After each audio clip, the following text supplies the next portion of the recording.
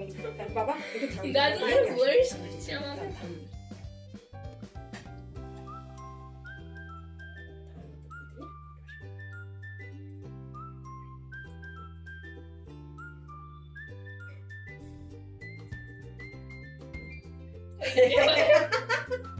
তুমি প্রণাম করো, দাদুকে প্রণাম করো, আবার দাদুকে একটু প্রণাম আর করো। করতে হবে না ভাই।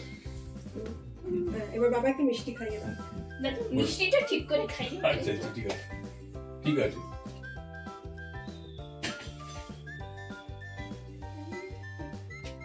আমাকে ওই সাইড এখন না, যখন খাবার সময় খাবি তখন।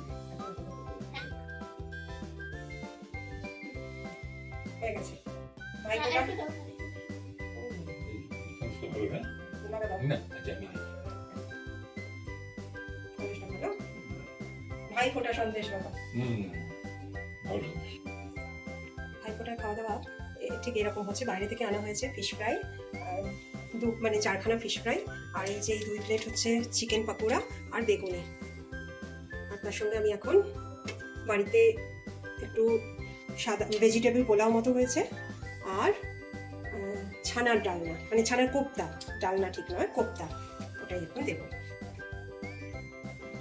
খুব কম তেলে এটা বানিয়েছি। ফিশ ফ্রাই, একটা পকোড়া দেবো বাবাকে, চিকেন পকোড়া, দাও এবং ছোট থেকে চিকেন পকোড়া, বেগুনি। না দেওয়া উচিত হবে। না, একটা চিকেন তো দেওয়ার কথা ছিল, হ্যাঁ, আর ছানার কোপ্তা। একদম ড্রাই হয়ে গেছে এটা।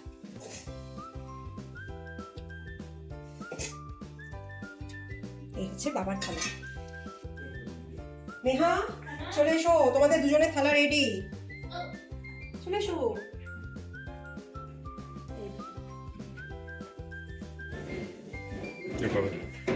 বাবা ড্রেস চেঞ্জ করে নিয়েছি। হ্যাঁ নতুন নতুন টাকা আমরা করতে হবে। কি হয়েছে, নতুনটা পরে হ্যাঁ। বসবে। জানতে পারবে কিছু হবে। বসো নেহা, বসো। মামলাটা নিয়ে এসো। মামা আমারটা বাড়বো, এবার বেড়ে নিয়ে আসছি। বসো বসো, শুরু করো সবাই। তোমাদের স্পেশাল খাবার পর মিষ্টি, মিষ্টি দেবো আমি, এত বাজে তোমাদের ভাই ফোঁটার মিষ্টি।